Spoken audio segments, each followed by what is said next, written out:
Over the last few years, there has been a huge upgrade in the talent level at the receiver spot in both college and in the NFL. Receivers are getting better, there's more of them, but still though, many times scouts are wrong about players, and the guys who are currently the best in the NFL were not exactly the best in their high school class. Some were and some weren't, and in today's video, I thought it'd be intriguing to take a look at the top 10 wide receivers in the NFL, I'm basing this off yardage, and go through what they were in high school, where recruiting services had them ranked, and their careers coming up to this point.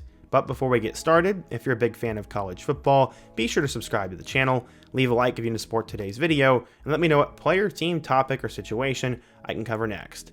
Now let's go ahead and get started and talk about what the top 10 NFL receivers looked like in high school. Okay, so as I said, I'm ranking these players based on yardage and how they did in the 2024 regular season. But before we can talk about the guy at number 10, quickly go down to the comment section and give me a future topic I can cover next. The most intriguing or unique option will get a video this upcoming week, so be sure to go down quickly to that comment section and drop a future topic. So at number 10, we have Jackson Smith-Njigba.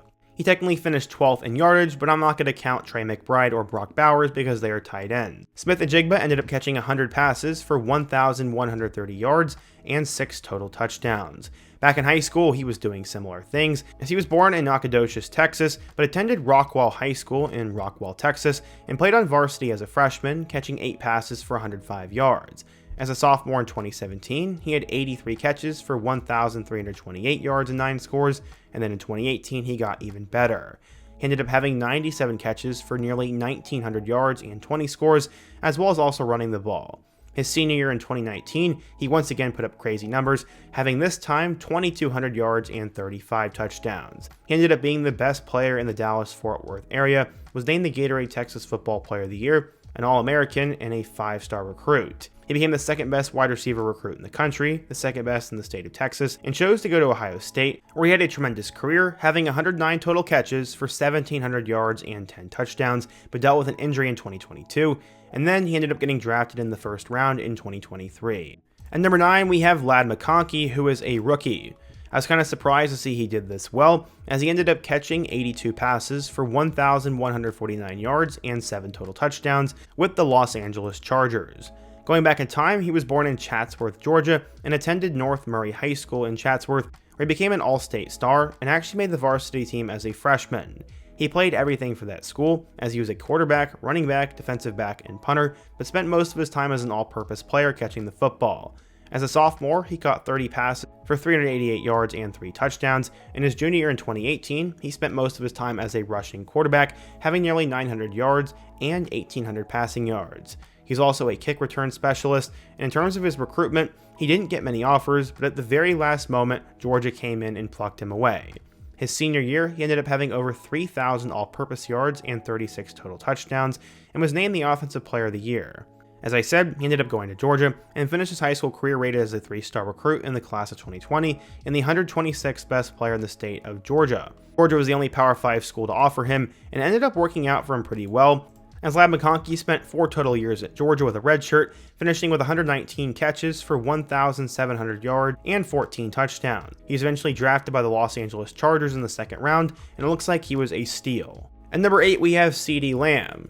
Born in Opelousas, Louisiana, Lamb grew up a massive LSU fan, but his family would have to relocate to Houston after their home was destroyed by Hurricane Katrina.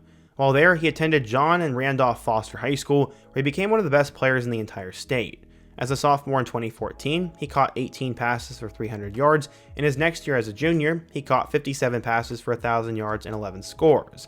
LSU didn't even recruit him though, so he had to show out for other teams. His final year in 2016, he caught nearly 100 passes for 2,000 yards and 33 touchdowns, and also was a punt return specialist. His receiving yards were 4th best in Texas history, and his touchdowns were 2nd in state history, as he was an All-State Player of the Year and an All-Greater Houston Offensive Player of the Year.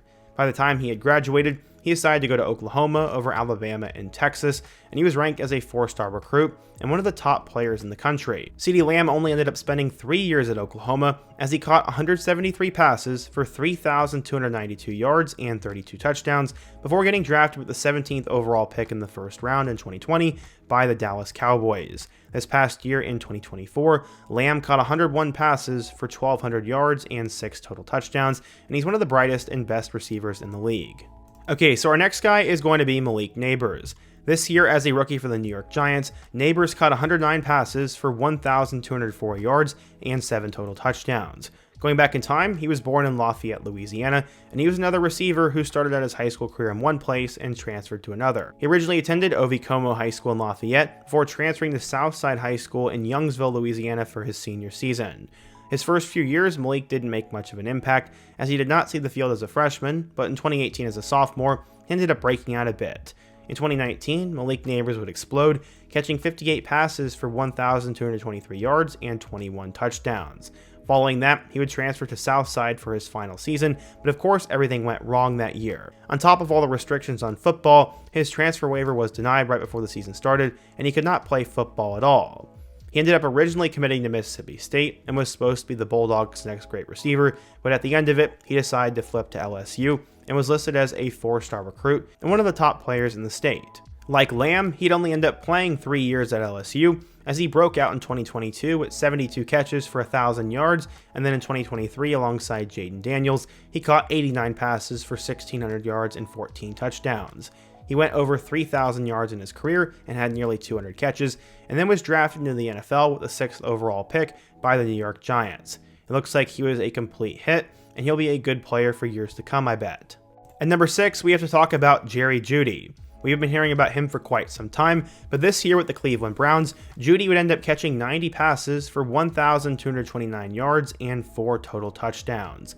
Going back in time, Jeudy has always been a big deal, as growing up in Deerfield Beach, he originally attended Monarch High School for the first 3 years of his high school career, but would then transfer to Deerfield Beach for his senior season. At Monarch, he played a little bit as a freshman and a little bit as a sophomore, but he really broke out as a junior, catching 41 passes for 496 yards and 10 scores. It wasn't until his senior year that he got a lot of attention though, as he had 76 catches for 1,054 yards and 15 touchdowns. He made the rosters for both the opening finals and Under Armour All-American games in 2016, and was one of the most highly sought after recruits in football, despite really only having one good year. He finished his high school career ranked as a 4-star recruit in the class of 2017, and the 5th best player and receiver in the state of Florida. He was nearly a 5-star recruit, but eventually chose Alabama over Miami, and this ended up being a good decision for Jeudy, as he had a really good career with the Crimson Tide. In total, Jeudy would also play 3 seasons, catching 42 passes for 2,742 yards and 26 total touchdowns. His best season was 2018, but eventually he was taken with pick number 15 by the Denver Broncos in round 1 of the 2020 draft. As I said, he had a really good year for the Browns, and Jeudy has been a very consistent receiver in the league. The Lions have been a breakout franchise over the last couple of years, and a big part of that is superstar receiver Aman St. Brown. This past season with the Lions, he caught 115 passes for 1,263 yards and 12 total touchdowns. Going back in time though, Amon-Ra came from a big-time football family, as he had an older brother by the name of Equanimeous St. Brown, who went to Notre Dame and played for the Packers, and then his younger brother Osiris St. Brown ended up playing for Stanford. Football seemingly ran in his family's blood, and Amon-Ra attended Servite High School in Anaheim, California, but would end up transferring to Mater Dei for his sophomore year, where he played with JT Daniels as his quarterback. As a sophomore, he broke out catching 22 passes for 300 yards and 3 touchdowns, but his role would increase his junior year in 2016. He ended up catching 60 passes for 1,200 yards and 21 touchdowns, and was eventually invited to the 2016 opening finals alongside Jamar Chase. In 2017, Amon-Ra helped Mater Dei go undefeated by catching 72 passes for 1,300 yards and 20 touchdowns. During that season, he had 9 games of over 100 receiving yards, and even had 1 game over 200. He was a 2018 U.S. Army All-American, and played alongside JT Daniels in that game. He ended up becoming a 5-star recruit and the top receiver in the state of California, and was supposed to help out USC a lot. During his 3 years with the Trojans, he ended up only having 1 season of over 1,000 yards, and actually never had over 7 touchdowns. In total, he caught 178 passes for 2,300 yards and 16 scores, but based on his potential alone, he was still drafted, as he was taken in the 4th round with the 112th overall pick in 2021 by the Detroit Lions. He has been a complete hit for them, and Amon-Ra has a very bright future in the league and will continue to be one of the best wideouts. So at number 4, we get to talk about another USC receiver, and that is Drake London. With the Atlanta Falcons this year, London ended up catching 100 passes for 1,271 yards and 9 total touchdowns. Going back in time though, he was also always seen as a big deal, as he was born in Moore Park, California, and eventually attended Moore Park High School. Aside from playing football, he also played basketball and had a lot of interest from D1 programs, but his best sport had always been football. He didn't make much of an impact his freshman year of high school and only found the field a few times as a sophomore, but because of his 6'4" frame, he was always going to get an opportunity. His junior year was his first time he put up good stats, as he caught 51 passes for 1,000 yards and 11 touchdowns, but his team didn't perform very well. The next year in 2018 as a senior, his team would go 1-9, but his stats would improve. He caught 62 passes for 1,089 yards and 12 touchdowns, but it was pretty clear that he was the only talented football player on his team, and the offense ran through him. By the time his high school career was over, Drake was considered a 4-star recruit and one of the better receivers in his class. He chose USC primarily because they'd let him play both football and basketball, but as we all know, he ended up mostly playing football. He'd end up playing 3 years at USC and had his breakout season in 2021, catching 88 passes for 1,000 yards and 7 touchdowns. In total, he had 160 receptions for 2,200 yards and 15 scores, and sort of like Amon-Ra St. Brown, he was a little bit underutilized, but because of his pure potential, it was enough to be taken in the top 10 with the 8th overall pick in 2022 by the Atlanta Falcons. He broke out this season in 2024, and London is going to be a staple on this Falcons roster. At number 3, we have our third rookie on the list, which is Brian Thomas Jr. This season for Jacksonville, Thomas ended up catching 87 catches for 1,282 yards and 10 total touchdowns. Going back in time, he was born in Walker, Louisiana, and attended Walker High School. He was considered a 4-star prospect in the class of 2021 and the 4th best prospect in the state overall. While he didn't make much of an impact for Walker his freshman or sophomore year, he broke onto the national stage his junior year using his combination of size and speed to put up nearly 1,300 yards and 17 touchdowns. Even as a junior in high school, he was already 6'4" and 190 pounds and used his size to excel on the basketball court too. He had a plethora of Division I offers to play basketball, but he ended up putting all his chips into football. In 2020, things were cut short due to everything going on in the world, but he still managed to put up over 500 yards and 7 scores. After his senior season, he was selected to play in the 2021 U.S. Army All-American Bowl, but did not end up playing. Pretty much the entire SEC wanted him, and the 4-star recruit chose to go to LSU over both Bama and Arkansas. Thomas would have a decent role both his freshman and sophomore year, but really broke out in 2023 alongside Malik Neighbors and Jaden Daniels, as he actually led the FBS with 17 receiving touchdowns, and then declared for the 2024 NFL Draft, where he was taken in the 23rd overall pick in the first round by Jacksonville. Brian Thomas seems like the steal of the draft so far, and reminds me of a lot of the guy at number 2, Justin Jefferson. To me, it's kind of crazy that LSU is producing so many good receivers, as this past season, Jefferson caught 103 passes for 1,533 yards and 10 total touchdowns. Going back in time though, he was never really seen as that big of a deal. He was just another LSU commit, as his brother had played there a couple years earlier, and the most notable one was Jordan, but his dad was also a college basketball player, so he had really good genetics. Justin played both offense and defense, but mostly was recruited to play wide receiver. He didn't find the field his freshman year, and finally made his debut as a sophomore in 2014. Once he got onto the field though, he instantly became one of the best players on offense, and his team was extremely competitive, going 15-1 and then 11-1 his junior year and 12-1 his senior year. Justin Jefferson was the leading receiver of all 3 of those teams, and while he had 1,250 yards and 9 touchdowns, it didn't really translate to national recruiting. He was seen as a 2 or 3-star recruit on most sites, but his main offer came from LSU because of his brothers, and he would decide to go there. He'd end up spending 3 years in Baton Rouge, and in total caught 165 passes for 2,415 yards and 24 touchdowns, including an unbelievable 2019 season alongside Jamar Chase and Joe Burrow. Jefferson then became the number 22 overall pick in the 2020 draft by the Vikings, and has turned out to be a huge steal, and one of the best wide receivers the NFL has seen in a long time. But his teammate from 2019 once again comes in at number 1, as Jamar Chase led the NFL with 127 catches for 1,708 yards and 17 total touchdowns. Chase has always been a crazy player, as he was born in Harvey, Louisiana, but attended high school at Archbishop Rummel High School, which is in the New Orleans metro area.